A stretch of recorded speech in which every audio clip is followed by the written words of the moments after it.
Ok, encore une fois de plus, bienvenue dans cette émission qui parle de la Chine et de l'e-commerce avec la Chine, de l'e-commerce de manière générale et du business en ligne en gros. Ouais. Donc, parce que c'est un peu pour ça qu'on est là aujourd'hui, pour vous parler un peu de notre expérience sur le e-commerce et de notre expérience sur le business en ligne depuis plus ou moins 5 ans. Ouais. Aujourd'hui, on va essayer de parler un peu plus, rentrer un peu plus en détail, parler de choses un peu plus concrètes et essayer de partager un maximum, comme à chaque fois, de valeurs. Ouais, pour, Ouais, après, qui dit valeur dit organisation, ouais. dit process. Ça, Moi, je me dis à chaque fois, ceux qui arrivent à avoir un gros succès, forcément, ils ont une grosse organisation et un gros process c'est de indispensable. travail. Ouais, c'est indispensable. C'est indispensable parce que quand tu commences à travailler, tu te rends très vite compte que 24 heures, c'est pas assez dans une journée. C'est vraiment pas assez, ça. Alors. C'est pas assez. Et ok, sur un court terme, tu peux te permettre de pas dormir, de travailler comme un malade. Mais quand tu arrives à un certain stade, tu dois trouver des process, mettre des process en place justement pour pouvoir soutenir Ouais, ça. surtout mieux Parce que c'est un t'organiser. marathon, c'est pas Ouais. une course. Mais top, c'est quoi ton organisation, ton process que tu mets en place pour avoir une bonne routine, pour être tout le temps énergétique et tout? Moi, ce que j'essaie de faire, en fait, c'est que j'essaie de noter beaucoup. Je note beaucoup. Ouais, ça c'est un truc. Ça, Ça c'est un game changer. ça aide énormément. Ouais. De base, je suis pas quelqu'un justement qui va noter, organiser et tout ça.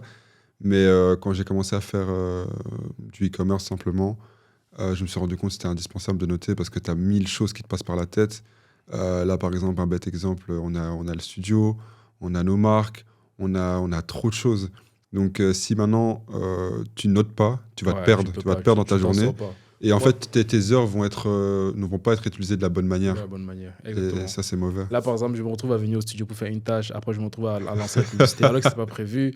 Alors, bon, bref, non, je te rejoins parfaitement sur ce point-là. Avoir une bonne organisation et savoir noter ce que tu dois faire de la journée, c'est hyper important. Exactement. Avant, moi, quand je voyais des gens noter ce qu'ils devaient faire de la journée, Je me disais, ah, bah, il abuse. Il abuse. C'est un truc. Qu'est-ce que tu as fait pour noter, tu vois? C'est ça, t'abuses un peu, non. Mais là, vraiment, quand tu as atteint un certain step, tu te rends compte que tu fais beaucoup de choses en même temps. Et ça. si c'est que tu ne sais pas prioriser les tâches, c'est compliqué. Ça, et pour moi, chaque chose doit avoir un temps précis. Et tu te deep focus vraiment là-dessus. Par exemple, tu te dis, OK, quand je me réveille le matin, mon focus, ça va être la création de contenu. Okay, bah, tu te deep vraiment là-dessus. Et tu peux recevoir un message de quoi que ce soit, quelque chose qui te distrait, tu laisses sur le côté et tu te focuses vraiment sur cette tâche-là jusqu'à quand c'est accompli. Et ce qu'on a mis en place, nous d'ailleurs, il n'y a pas longtemps, c'est les notes partagées. Les notes partagées, C'est tout ouais, bête, c'est ça. mais- Ça, c'est aussi un petit hack C'est ça. qu'on a mis en place. C'est que sur mon iPhone, j'ai créé des notes et je l'ai ajouté également à l'intérieur. Étant donné qu'on fait plein de choses ensemble et tout, donc parfois, on avait l'habitude de parfois oublier certaines C'est choses qu'on ça, devait faire. exactement. Et avec les notes partagées, c'est relativement simple. On peut se faire des checklists. C'est ça, on est obligé de cocher en Ouais, fait. c'est ça, Et on à la fin de la coche, journée, en fait, le truc aussi, c'est ne pas se mettre trop d'objectifs dans une journée. Parce que sinon, tu vas pas les respecter ouais, tu vas et pas ça sert à respecter. rien. Ça sert à Il rien. faut vraiment mettre des choses que tu es sûr de pouvoir les respecter pour après pouvoir les cocher et au moins tu as fait une journée productive parce que dans une journée, il faut pas oublier qu'il faut vivre aussi. Tu vas à la salle, tu fais. Enfin, il Ouais, faut vivre tout ça, c'est personnellement, important. c'est Ouais, ça. tout ça, c'est important aussi. Donc. C'est aussi quelque chose de super important de pouvoir s'organiser parce que le bien-être mental et physique pour un entrepreneur, c'est. Ouais, ça, c'est une chose que je trouve qu'on ne parle pas assez de ça. Ouais, Si on tu n'es parle pas bien du dans tout ton assez. corps, tu ne peux pas être productif. Non, c'est super important pour moi d'être bien dans son corps, aller à la salle, faire du sport, voir des gens aussi. Hein. Il faut pas rester non plus enfermé H24, mais voir des gens, c'est Ouais, très c'est ça, changer un important. peu de ta routine, sortir un peu de ce que Exact. tu fais. Parce que parfois, travailler et ne pas sortir parfois de ta routine. En fait, ça t'empêche même parfois de réfléchir. Ouais, Tu vois. c'est Moi, ça. je me suis rendu compte que T'es pas parfois, frais. quand je deep work, où je suis vraiment focus pendant très longtemps sur quelque chose et Ouais. que je reste dans cette même routine-là, je ne sors pas un peu même pendant une semaine où je pense pas à ça, ou peut-être pendant 2 Oui, jours où c'est je ça. pense pas à ça. C'est ça. Tu vois, j'ai l'impression de ne même plus avancer dans ce que je fais. Oui, Tu vois. bah, t'es plus focus et généralement, quand tu prends un peu de recul, après, quand tu reviens, bah, tes Ouais. idées sont fraîches Ouais, et tu as de nouvelles idées. t'as Ouais. des nouvelles idées, exactement. Non, c'est un truc de Donc, fou. ouais, non, pour en revenir au process, il y a plein de petites applications pour organiser sa journée, avoir des process Ouais. comme Notion. Ouais, Notion, ça aussi, on utilise. Enfin, frère, il y a Ouais, plein de moi aussi, un choses. autre ami là aussi, un mec 7, il parle aussi de Trello. Ça aussi, c'est Trello, bien. Moi, ouais. je l'utilisais quand j'étais à l'école. Quand on faisait la gestion de projet à l'école, on utilisait beaucoup Ouais. Trello.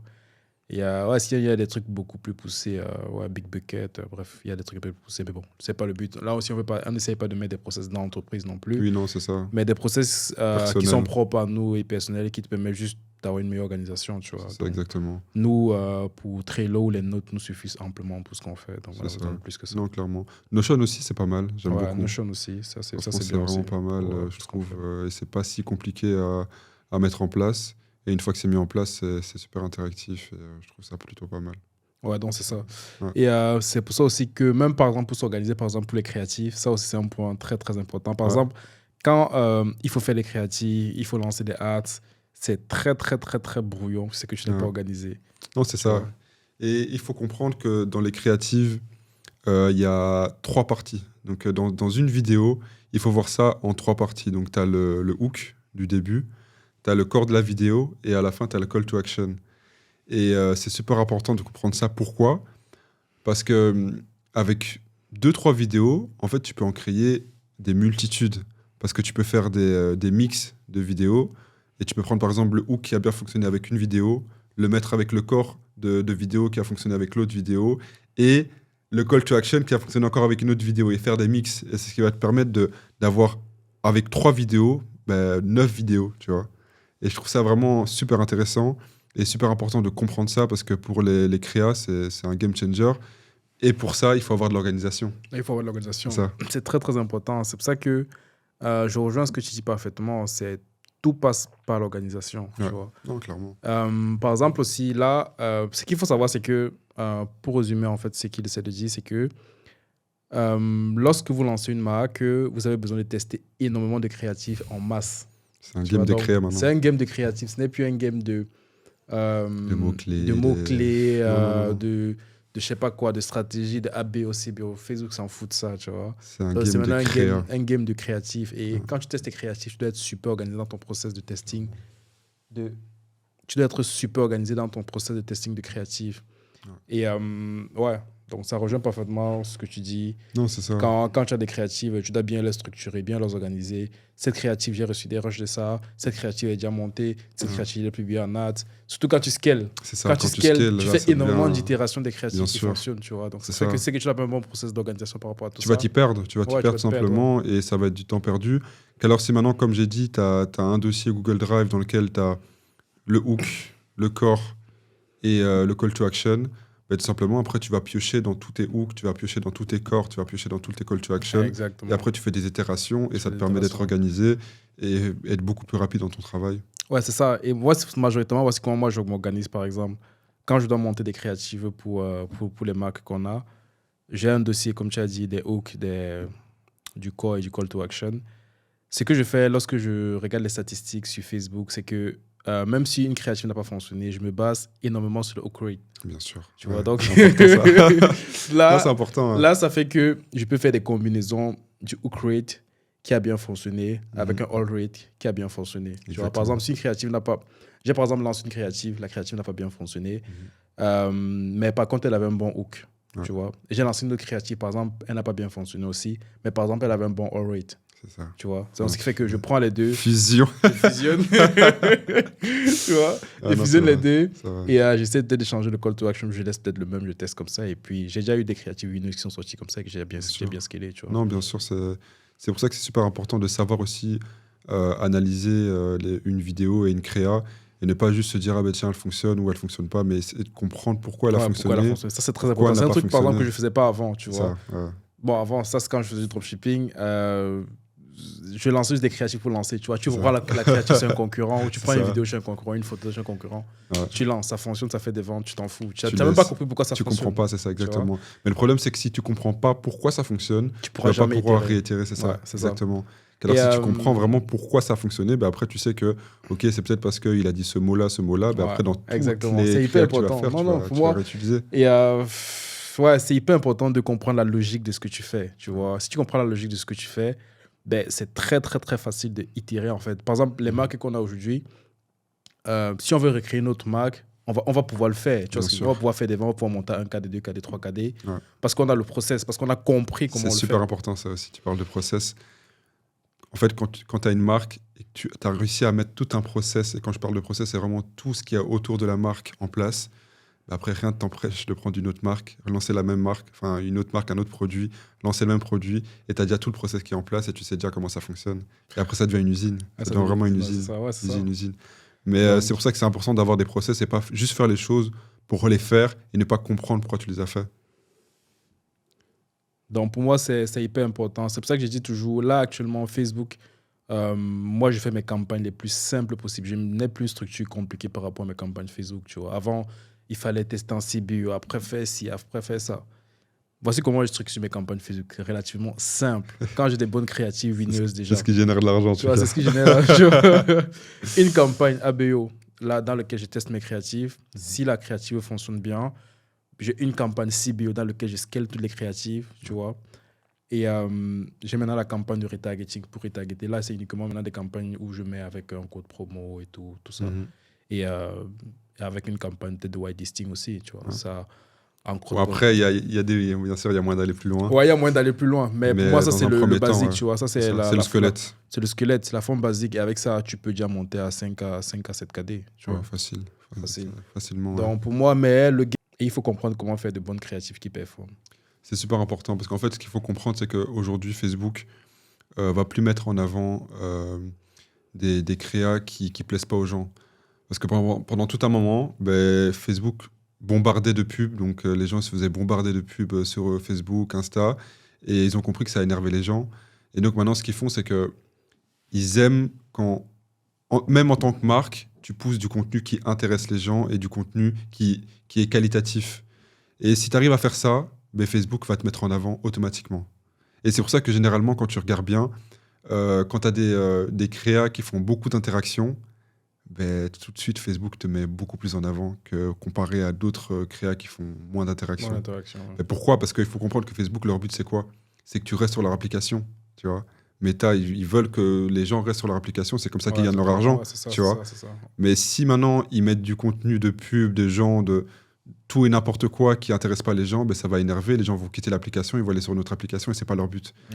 Donc ils ont dû trouver un juste milieu entre mettre des pubs parce que c'est ce qui leur apporte de l'argent et aussi mettre du contenu qui plaît aux gens. Donc c'est pour ça que maintenant ils mettent en avant les contenus qui sont qualitatifs tout simplement. Non, c'est quelque chose qu'il faut comprendre. Non, c'est quelque chose, il faut absolument comprendre ça. Pour moi, je me dis, après c'est une bonne logique, hein, je suis content d'avoir pu comprendre ça tôt, de ne pas avoir avancé beaucoup dans le game, ou bref, avoir compris ça, tu vois. Comme ça, là, maintenant, ça me permet de vraiment itérer, en fait, ce que je fais, tu vois. Parce que sans ça, tu vas continuer à avancer, te cogner la tête, recommencer. On a lancé comme une boutique dropshipping avant de comprendre ça. Énormément. En fait, ce que je ne comprends pas, c'est que la même énergie que tu mets pour lancer une boutique dropshipping, c'est la même énergie que tu peux mettre pour lancer une marque. Exactement. Et avec une marque, tu peux... c'est beaucoup plus stable, tu as moins de problèmes, tu as une meilleure comptabilité, tu as une entreprise pour de vrai, tu vois. Ouais. Bref, c'est du long terme. Tu as un vrai business, c'est du long terme. C'est du long terme. Il faut voir une marque. Il faut se dire aussi que quand tu construis une marque, à la fin, à tout moment, tu peux faire un exit et revendre la marque, tu vois. Et c'est là, justement, que je reparle de process. Quand tu revends une marque, tu ne revends pas juste le produit. Tu revends tout le process que tu as mis autour de la marque. Que ce soit le centre de fulfillment, le stock, les livraisons, les pubs. Vraiment, c'est tout un process que tu as mis en place avec une équipe. Le patrimoine de l'entreprise. Vraiment, c'est ça exactement. Et c'est ça qui a de la valeur aux yeux de quelqu'un qui veut racheter une marque, tu vois. Tu donnes un business clé en main à quelqu'un. La communauté. Si tu as lancé une boutique de dropshipping, tu vas avoir une communauté comment ? C'est ça. Donc, en fait, c'est tout ça. Pour moi, je me dis, quand je vois maintenant des gens tourner en dropshipping, ça fonctionne, hein, ça fonctionne. Bien sûr, ça fonctionne. C'est un bon moyen de faire du cash. Bien sûr. Mais moi, je me dis, cette même énergie-là que tu vas mettre, forcément, en tout cas, ça ne dure jamais sur du long terme. Non, c'est plus le dropshipping de l'époque. Ouais, à l'époque, nous-mêmes, on a tué le dropshipping, c'est pas possible, je pense. Parce qu'on va pas cracher dans la soupe dans laquelle on a parle parce qu'on a fait. Parce que moi, j'ai fait le dropshipping pendant peut-être de 2020 à fin 2023. Ouais. Je faisais que lancer des boutiques drop. Je faisais un peu de cash rapide et tout. Mais rien de... Tu vois. Après, à l'époque, le dropshipping fonctionnait vraiment, je trouve. Ouais. Pourquoi ? Parce que c'est pas la même chose qu'aujourd'hui. Là, maintenant, si tu fais un site de dropshipping, il faut quand même un minimum brander le produit. Mais moi, je me dis à l'époque... Il faut brander un minimum les choses, tu vois. Je me dis à l'époque, si j'avais compris ça, j'aurais fait une... Enfin, je veux dire, la même énergie que je mets là maintenant dans la marque, oui, c'est ça. J'aurais mis ça en 2021. Et ça aurait c'est que là, j'ai une marque là qui vaut déjà 100 millions, tu vois ce que je veux dire ? Énorme. Donc, c'est un peu ça. Non, clairement. Et là, à l'heure d'aujourd'hui, même si tu veux lancer une boutique dropshipping, je parle pur drop, il faut quand même passer un minimum de temps sur le branding de ton site, brander les images. C'est plus comme à l'époque, tu prenais n'importe quel produit sur Ouais, AliExpress, tu lances tu le direct. lançais sans branding, tu pouvais même reprendre parfois les images d'AliExpress directement et tu vendais, il n'y avait pas de souci. Il n'y avait pas de souci, mais Ouais, c'est vrai. à l'heure d'aujourd'hui, malheureusement, il y a le facteur confiance, Ouais, non, il y a non. plein de facteurs qui Tu font dois que c'est avoir plus le possible. produit, tu dois minimum faire les photos avec ton iPhone ou un petit shooting. En fait, c'est des trucs relativement simples, mais parfois pour la personne lambda, ça peut être compliqué. Ouais. Tu vois. Non, clairement. Peut-être parce qu'on a développé énormément de compétences sur le dropshipping, on trouve ça Ouais. relativement simple. Oui, c'est ça. Pour une personne qui n'a jamais fait de dropshipping et qui arrive directement pour créer une marque, ça peut paraître un peu complexe, mais en fait, en vrai de vrai, Ça l'est pas. ça l'est pas. Enfin, Tu vois. C'est relativement simple. c'est- Donc, non, pour moi, c'est hyper important de comprendre ces choses-là pour pouvoir avancer, développer sur du long terme. Quoi. Ouais, clairement. Mais entre Google et Facebook, tu préfères quoi? Entre Google et Facebook, moi, en tout cas, en fait, c'est deux choses différentes. Moi, ce que je préfère, c'est Facebook parce que c'est notre domaine, tu vois. Enfin, en tout cas, c'est mon domaine, c'est ton domaine aussi. Mais Google, ce qui est bien, c'est que c'est plus stable et c'est moins de travail, je trouve. C'est moins de travail dans le sens où ben, il n'y a pas de créa à faire, il y a pas de... Ouais, c'est tu vrai. vois C'est vrai que Google, tu lances tes campagnes. C'est ça. Ciao. Si ça prend, ben, Après 7 jours, tu viens peut-être renouveler tes mots-clés. Exactement, ouais. C'est plus un travail dans ce sens-là. Facebook, ça demande plus de travail, mais moi, ça me plaît. C'est quelque chose qui me plaît et que j'aime bien. Donc, moi, en tout cas, entre Facebook et Google, je choisirais Facebook et Google en tant que complémentaire. Après, quand tu as une brand, il faut vraiment tout prendre en compte. C'est pas tu dois choisir l'un ou l'autre. Pour moi, enfin, pour nous, en tout cas, ce qu'on fait, c'est que on utilise Facebook comme base. Mais après, on a du Google aussi, parce qu'il faudrait pas. Il y a beaucoup de gens, il y a beaucoup de marques, enfin, beaucoup de marques oui, qui négligent Google. Mais après, il y a des petits malins qui arrivent derrière et qui se positionnent sur ton propre nom, tu vois. Ouais, c'est vrai. Et ils vont se positionner sur ta Ouais, ils propre font marque. des campagnes de branding. Ouais. Exactement. Et ils vont prendre les clients que toi, tu vas pas chercher, tu vois. Donc, moi, je pense que quand tu as une marque, c'est très important de ne rien négliger et vraiment prendre tout à 360 degrés.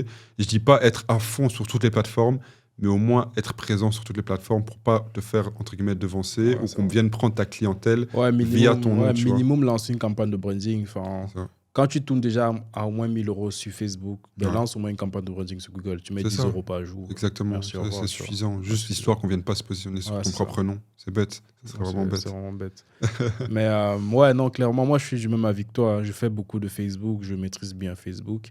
Mais s'il fallait recommencer ou maîtriser une compétence avant Facebook, ben, moi, je dirais Google. Ouais.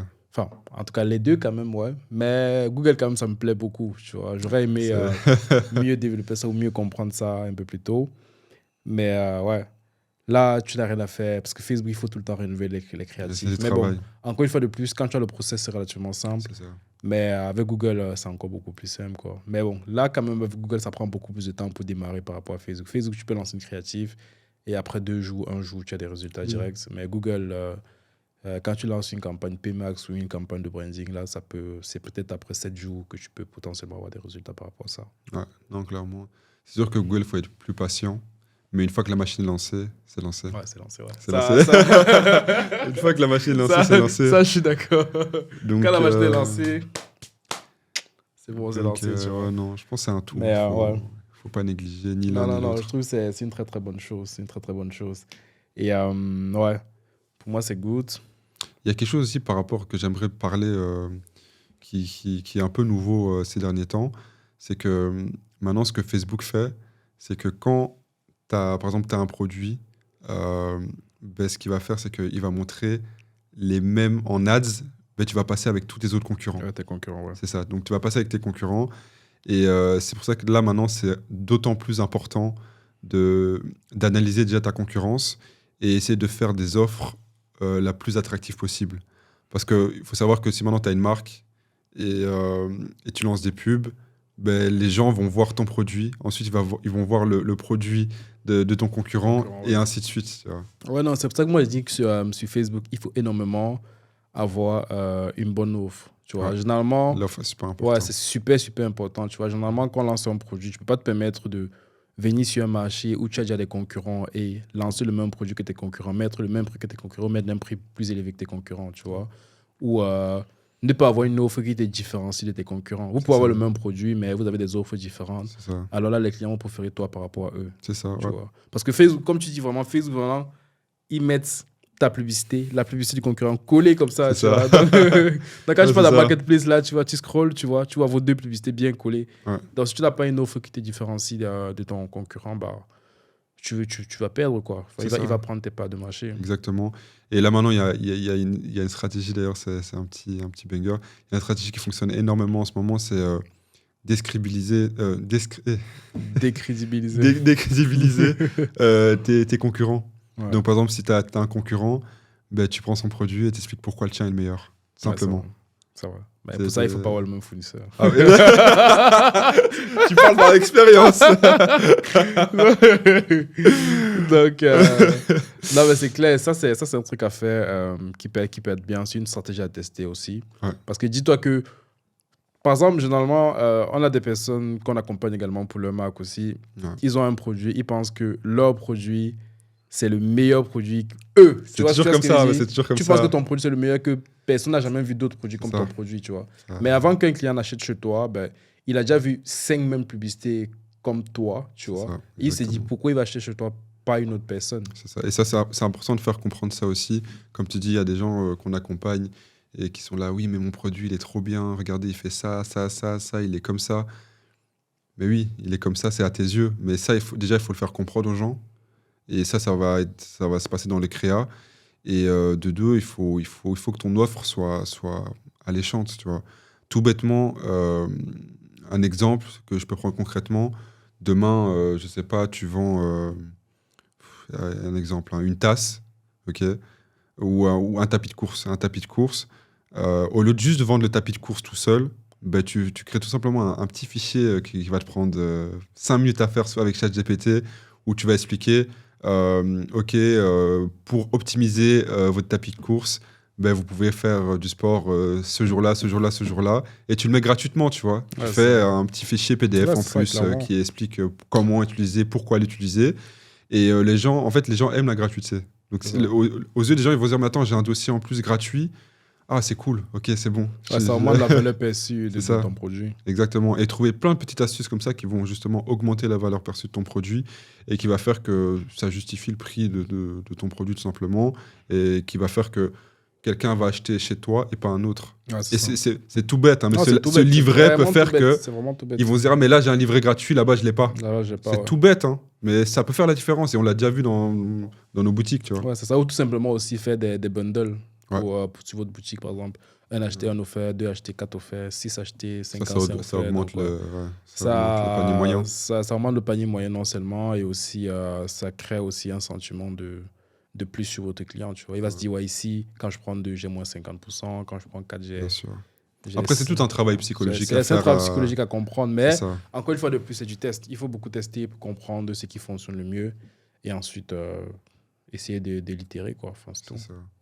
D'où l'importance de comprendre ce que tu fais. Ouais, d'où l'important de comprendre ce que tu fais. Pour une personne qui lance une boutique de dropshipping, ben, tu vas jamais pouvoir comprendre ça ou tu vas jamais pouvoir mettre ça en place réellement parce que tu es sur une boutique court terme, tu n'as pas le temps de vraiment prendre le temps de tester. Généralement, quand nous, par exemple, pour les marques qu'on lance, ben, on peut faire même dans les 3 premières semaines ou dans les premiers mois même, on n'est même pas rentable. Ouais. Tu vois, on n'est même pas rentable, on fait que dépenser en publicité, on n'est pas rentable, mais on a de la data. La data. La data, on lance des testings, on connaît l'offre qui marche le mieux, on connaît les créatifs qui marchent le mieux, on connaît plein de choses qui marchent le mieux. C'est pour ça qu'on dit, par exemple, là, ici, il y a le Black Friday, on va bien scaler, tu vois. Tout simplement parce qu'on a passé toute l'année à comprendre notre produit, à comprendre notre avatar, à comprendre Exactement. comment le créatif fonctionne et à comprendre l'offre qui fonctionne le mieux pour nous. Tu vois. C'est Donc ça. là, par exemple, c'est pas la période du Black Friday. La période du Black Friday ici, ce n'est pas la période pour lancer du testing. Tu Pas vois, du tout. c'est pas Là, la période c'est- pour tester des offres, c'est pas la période pour tester des créatifs. C'est la période pour faire de l'argent. Ouais, c'est la période pour faire de l'argent non seulement, mais c'est la période pour itérer ce qui a fonctionné durant toute l'année. Ouais. Tu vois, donc par exemple là ici pour Black Friday, par exemple, moi ce que je vais faire, je vais vous donner une stratégie aussi généralement ce que je fais lors des périodes comme ça, c'est que je prends toutes les créatives qui ont fonctionné durant toute l'année et que j'ai même déjà coupé par exemple qui ne fonctionnaient plus. Je rajoute juste l'offre Black Friday dessus, je relance encore ces créatifs-là Et à chaque coup, c'est ça- banger. Tu vois? À Ça, c'est chaque- une petite pépite, ça. à chaque coup, c'est banger. Donc, Ouais, c'est c'est la vrai. création qui a fonctionné toute l'année là. Mhm. Ben, tu la reprends, tu mets un texte Black Friday, off la Black Friday ça. et tout. Exactement. C'est banger. Et ça relance la Et machine. ça relance la machine, tu vois. Après, moi, il y a beaucoup de gens qui voient le Black Friday aussi comme ils se disent oui, je vais faire beaucoup d'argent et tout ça. Mais quand tu as une marque, je trouve que c'est pas nécessairement l'endroit où enfin, le moment où tu fais le plus d'argent. Parce que déjà, tu brades un peu tes prix. Mais le fait de brader tes prix, il faut voir ça comme de la data que tu vas venir récolter, des clients que tu vas venir récolter. Et disons, par exemple, il y a un client qui n'a pas voulu acheter parce que ton produit était un peu trop cher. Ouais. Donc, il n'a pas encore adhéré à ta marque. Ouais. Et pendant le Black Friday, c'est justement le moment où tu vas venir baisser tes prix. Tu vas gagner peut-être un peu moins d'argent. Mais c'est ce qui va faire que peut-être ce client-là va se dire ah ben c'est moins cher, ok, je vais acheter la première fois. Donc il va se dire ok, il va passer le pas, il va acheter. Mais du coup c'est un client que tu as rentré dans ton cercle, tu vois. Exactement, ouais. Et c'est un client qu'après tu vas pouvoir retargeter avec d'autres produits ou si c'est un produit qui est récurrent, enfin avec du recurring, ben, tu vas pouvoir aller le retargeter pour racheter encore ton produit une deuxième fois. Et c'est ça qui est super important de comprendre parce que souvent les gens parlent de Black Friday, oh moi je vais faire de l'argent pendant le Black Friday. Mais quand tu as une marque, il faut pas voir ça comme ça. Oui, tu vas faire de l'argent avec le Black Friday, mais il faut surtout voir ça, c'est une occasion de venir prendre un maximum de personnes et les ramener tout simplement dans ta brand Exactement. et adhérer à ta brand. Ouais, exactement. Et c'est Ça- par la suite après que tu vas faire de l'argent. Ça, c'est une très très bonne vision parce que généralement, quand tu as une marque, tu ne fais pas souvent l'argent d'un coup présent, c'est enfin, ça. sur le moment présent, Oui, quoi, oui, tu vois. c'est Donc, pas du one shot. Quoi. c'est pas du one shot. Et là, c'est encore beaucoup plus intéressant quand tu as un produit avec du recurring, tu vois. C'est ça. Dans le Black Friday, Ouais. te permet de faire entrer beaucoup de gens dans ton circuit, tu vois, et tu C'est vas ça. les retargeter, tu vas commencer à être rentable avec eux sur Sur la le long deuxième terme, commande qui c'est vont ça. faire sur la troisième commande. Exactement. Mais ouais, ça c'est le Black Friday, c'est pas toujours spécialement pour certains marques et tout le moment de faire énormément d'argent, mais c'est le moment d'acquérir énormément de Un clients maximum et de leads, data, de data, de ouais. clients, de tout. Parce Non, que même la data, c'est là que Non, tu c'est as- important, la data c'est de l'argent. c'est beaucoup d'argent. Et c'est pas quelque chose à négliger. Donc ouais, pour moi c'est hyper important de comprendre ça ouais, parlant du Black Friday aussi, il y a une chose que beaucoup de gens négligent qui est super super important. Tout simplement que beaucoup de personnes négligent aussi majoritairement. Quand tu lances ta boutique, la première application que tu dois installer sur ta boutique, c'est Klaviyo. Non mais faut le dire, tu vois ce que Non, je c'est dis? vrai, c'est Non vrai. non parce que beaucoup de gens négligent ça, mais Non, c'est vrai. Klaviyo pratiquement peut rapporter 30% de ton chiffre d'affaires. C'est énorme. Tu vois ce que je veux C'est dire? Donc, il y énorme. a certaines personnes même, j'ai un ami, il a sa marque qui m'expliquait, il me dit, avec ma marque ici, je lance les publicités, je ne suis pas rentable avec les publicités, mais je suis rentable avec les emails. Ouais. Donc, la publicité lui permet juste d'acquérir le client. C'est ça. Tu vois ce que je veux Puis dire? Et c'est derrière, l'email qui lui permet d'être rentable. C'est- Tu vois? Non, mais c'est vrai Tu parce vois. que Facebook, ça coûte cher. Maintenant, Facebook, pour acquérir un client, c'est cher, tu vois. Donc, si tu négliges toutes les petites plateformes qu'il y a autour, comme email, maintenant, il y a du WhatsApp aussi. Tu Ouais, peux ça, faire- enfin, ouais. bref, il y a plein de choses autour. Si tu négliges toutes ces petites choses autour, Ouais, mettre les upsells, tout ça. c'est Ouais. ça. Ben, parfois, tu peux ne pas être rentable, tu vois. Et c'est pour ça que c'est super important, Klaviyo, avoir des campagnes d'email qui partent tous les jours, vraiment avoir de la data et d'où l'importance on parlait là tout à l'heure de récolter de la data pendant le Black Friday et tout ça, parce que tout ça, c'est de la data que tu vas pouvoir réutiliser par la suite et les emails coûtent moins cher que acquérir des gens directement sur Facebook. Ouais. Donc, Non, pour moi, c'est super important de mettre ça en place, à créer des très très bons flows Mhm. d'emails, créer des très très bonnes campagnes d'emails, surtout pour une marque, essayer d'envoyer au moins, enfin, je sais pas, si vous êtes en campagne, en période de scaling, essayez d'envoyer au moins un mail par jour, un mail Ouais. tous les 2 jours, tous les 3 jours. Là, actuellement, il y a beaucoup de templates d'emails qui circulent là sur Canva Énormément, ou, ouais. Énormément. ou autre et tout, que vous pouvez faire. Pour moi, c'est hyper important. En tout cas, nous, c'est un truc qu'on met majoritairement en place Ouais. et qui nous permet relativement d'augmenter bien notre CA. Donc, les emails, vraiment, c'est vraiment pas à négliger. Franchement, pour moi, les emails, Vraiment c'est vraiment pas. pas à négliger. Et aussi les upsells. Les upsells post-achat également. Ah ouais, ça, c'est Moi, pas mal. l'application banger que j'utilise, Ça, c'est vraiment ben, je pas vais mal. vous dire, c'est One Click Upsell by Easyful. Là, c'est une très, très bonne application parce que une fois que le client achète, ben, tu peux lui proposer encore un autre produit complémentaire ou un autre Ouais. produit tout simplement, ou le même produit tout simplement. Tu Et vois. c'est un Donc, client qui a déjà mis sa carte. et c'est un client qui a déjà acheté. C'est Donc, ça. si un client a déjà acheté sur ta boutique, bah, il est susceptible d'acheter encore un autre produit sur ta Exactement. boutique, tu vois, Ouais, ou le exactement. produit sur ta boutique. C'est pour ça que généralement, je n'avais pas compris pourquoi, lorsque tu vas au magasin, lorsque tu arrives à la caisse, il y a souvent des petits bonbons. Des C'est petits- c'est des upsells, tu vois. Bah oui, c'est vrai. T'es là, t'es dans la file, t'attends pour arriver à la caisse. Ouais, Et tu vois, il y a des petits bonbons, des petites chics, des petits... c'est des upsells, C'est man. des upsells et c'est super important. Et ça, ils l'ont compris. Non, ça, Ils c'est un l'ont truc de compris. fou. Et pour moi, c'est ça qui augmente le panier moyen au final de ta boutique et qui te permet d'augmenter ta rentabilité ou d'être rentable, tout simplement. Ouais. Donc voilà, j'espère que vous avez aimé cette série de petites vidéos. On va vous en faire un peu plus pour entrer vraiment en deep et essayer de vous donner un peu plus de valeur dans les jours à venir. Et Et voilà. on part en Chine aussi. Ouais, et dans peu de temps là ici, on va repartir en Chine Yes. et on va vous rapporter full de valeur. Ah, ça va et- être valeur à gogo, là, à gogo, franchement. ouais. Et full de produits gagnants aussi. Parce que là-bas, ce qu'il faut savoir, c'est que tous nos produits, on les source directement en Chine. Et bien tous nos sûr. produits qu'on lance des marques avec, on les trouve directement en Chine sur place avec les usines, tout ça. Et quand on va partir en Chine, là, faut être à l'affût, quoi. Ouais, il faut être vraiment à l'affût parce que ce soit au niveau des contacts de fournisseurs, que ce soit au niveau des produits, franchement, ça va être. Non, ça va bien se passer. Donc, pour nous aussi, ce n'est pas de garder ça seul pour nous et c'est d'essayer de partager avec vous. C'est pour ça qu'on a créé la communauté School, Ouais. là, ici. Si vous pouvez intégrer ça là, on va essayer de tout partager là, Bien sûr. de manière beaucoup plus organisée, structurée, Ouais. quoi. Et ce qui est bien avec School, c'est que ça évolue avec le temps. Tu vois. Ouais, c'est ça. Donc, C'est on va pas essayer comme, d'update ça tout le temps c'est pour ça. que vous soyez à jour par rapport à tout ça. Exactement. Donc, j'espère que vous avez aimé cette vidéo. J'ai hâte de vous revoir dans la prochaine. N'hésitez pas à vous abonner, de liker. Yes. On se dit à très Donner de la bientôt. force. Allez, ciao. Peace out.